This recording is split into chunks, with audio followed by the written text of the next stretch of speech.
আউযুবিল্লাহি মিনাশ শাইতানির রাজিম বিসমিল্লাহির রহমানির রহিম। সম্মানিত ভিউয়ার্সগণ, আপনাদের খেদমতে আজ আবার একটা নতুন আমল নিয়ে হাজির হলাম। সর্বপ্রথম মহান সৃষ্টিকর্তার রহমত কামনা করছি।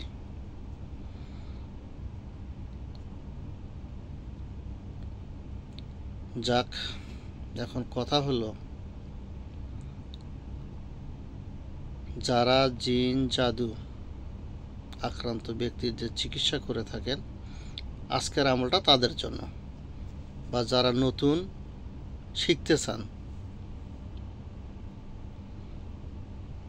এরকম ব্যক্তির জন্য, যারা চিকিৎসা করেন বা করেন না বা করতে চান বা আগ্রহী আছে শেখার জন্য, তাদের জন্য আমার এই আমল। এই আমলের মাধ্যমে আপনারা জিনকে পাথর মেরে শাস্তি দিতে পারবেন।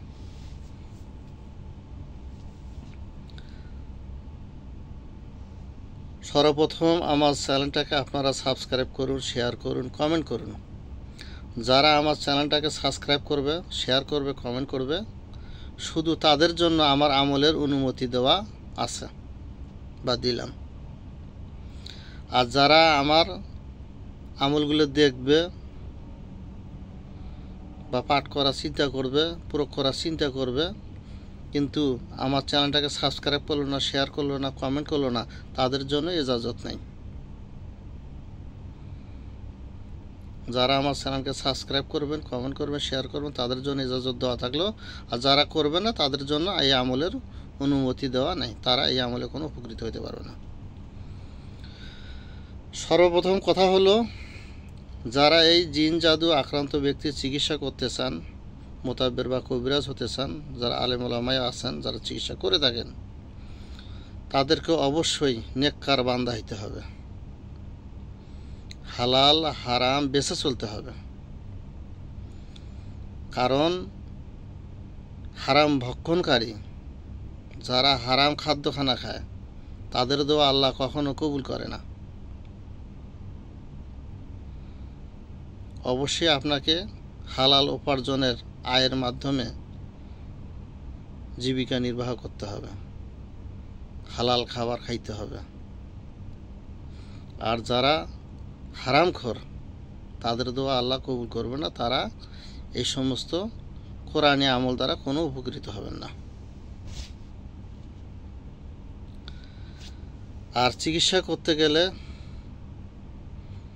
চিকিৎসককে অবশ্যই 5 ওয়াক্ত নামাজি হইতে হবে। মিথ্যা বলা যাবে না। মিথ্যা বলে আমলের শক্তি কমে যায়, আমল নষ্ট হয়ে যায়। এর জন্য অবশ্যই আপনাকে সত্যবাদী হইতে হবে। ওযুর সহিত থাকতে হবে। চেষ্টা করবেন ওযুর সহিত থাকবেন। যখন আপনার কোনো কারণে ওযু নষ্ট হয়ে যাবে, আপনি আবার পুনরায় ওযু করে নেবেন।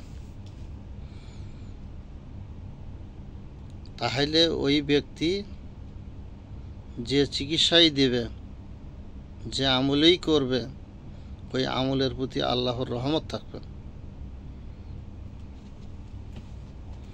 আর ওই ব্যক্তিরা এই আমলের মাধ্যমে সহজেই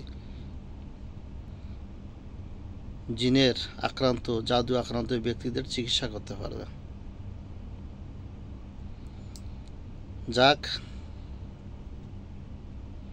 এগুলো আপনাকে অবশ্যই এই লাইনে থাকতে গেলে আপনাকে খেয়াল করে চলতে হবে। এখন কথা হলো,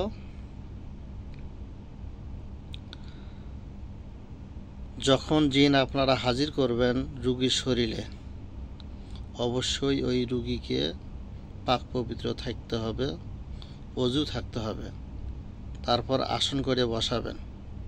তারপর ওই রুগীর শরীরে জিন হাজির করবেন।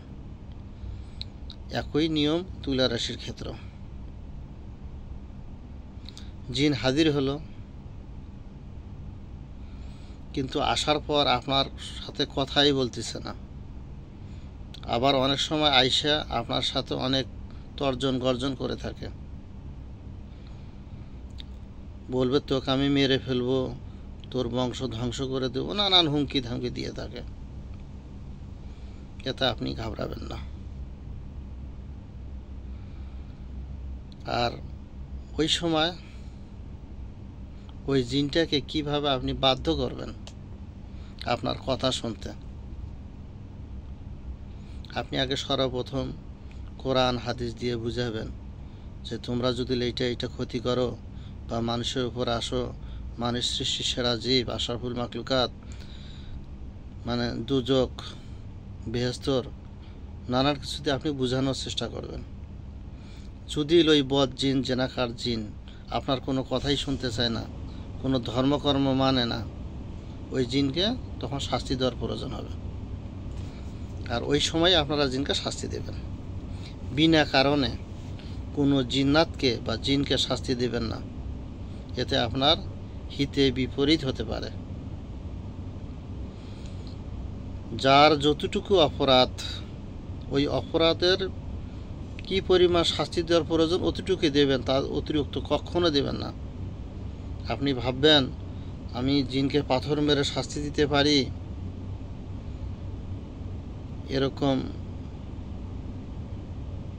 করবেন না, এতে আপনার হিতে বিপরীত হতে পারে। যাক, এখন আমলটা হচ্ছে সূরা ফিল আয়াত নম্বর 4, তারমিহিম বিহিজারাতি মিন সিজিল। সর্বপ্রথম আপনাকে আল্লাহর দরবারে নিয়ত করে নিতে হবে, হে আল্লাহ, আমি এই অবাধ্য, এই জেনাকার, এই বদকার জিনটাকে পাথর মেরে শাস্তি দিতে চাইতে, পাথর মেরে শাস্তি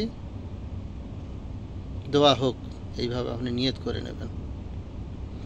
প্রথমে একবার দরুদ শরীফ পড়ে নেবেন, তারপর একবার ইস্তেগফার পড়ে নেবেন। সূরা ফিলের 4 নম্বর আয়াত, তারমিহিম বিহিজারাতি মিন সিজিল 3 বার পাঠ করবেন। 3 বার পাঠ করার পর 3টা ফু দেবেন, দিয়া আল্লাহর কাছে বলবেন, হে আল্লাহ, আপনার কুদরতি সাহায্যে এই পাথর ওই দুষ্ট জিনটা শরীরে নিক্ষেপ করা হোক, তাকে ক্ষত বিক্ষত করে দেওয়া হোক। শেষে আবার ইস্তেগফার করবেন, দরুদ শরীফ পড়বেন। দেখবেন কয়েক সেকেন্ডের মধ্যে ওই জিনটাকে আল্লাহর তরফ থেকে পাথর নিক্ষেপ করা হবে। জিনটা দেখবেন অনেক চিল্লাচিল্লি করবে, আর মারবেন না, আমি আর কখনো আসবো না, আপনাকে হাতে ধরে পায়ে ধরে অনুরোধ করবে আমি এখন চলে যাচ্ছি। তারপর আপনি তার সঙ্গে কথাবার্তা বলে ওয়াদা নিয়ে কসম কাটিয়ে বিদায় দিয়ে দেবেন। ইনশাআল্লাহ ওই জিনটা আর পরবর্তী ওই রোগীর কাছে কখনোই আসবে না। আজকের আমল এটাই ছিল। আপনারা আমার সঙ্গেই থাকুন। আমার চ্যানেলে অনেক গুরুত্বপূর্ণ আমল দেওয়া আছে বা দিতেছি, সামনে আবার দেব। আমি প্রতিদিন একটা করে ভিডিও আপলোড করি আমার ইউটিউবে।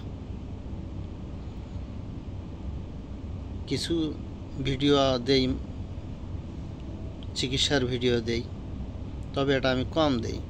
আমি যদি 10টা চিকিৎসা করি, তার মধ্যে একটা ভিডিও হয়তো শর্ট 8 মিনিট 10 মিনিট ছাড়ি। তাছাড়া এগুলো আমি কম দেই আর কি।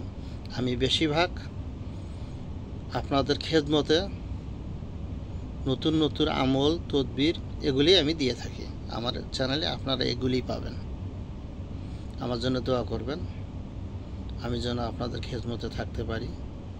এখানে শেষ করলাম। আসসালামু আলাইকুম ওয়া রাহমাতুল্লাহ, ফি আমানিল্লাহ।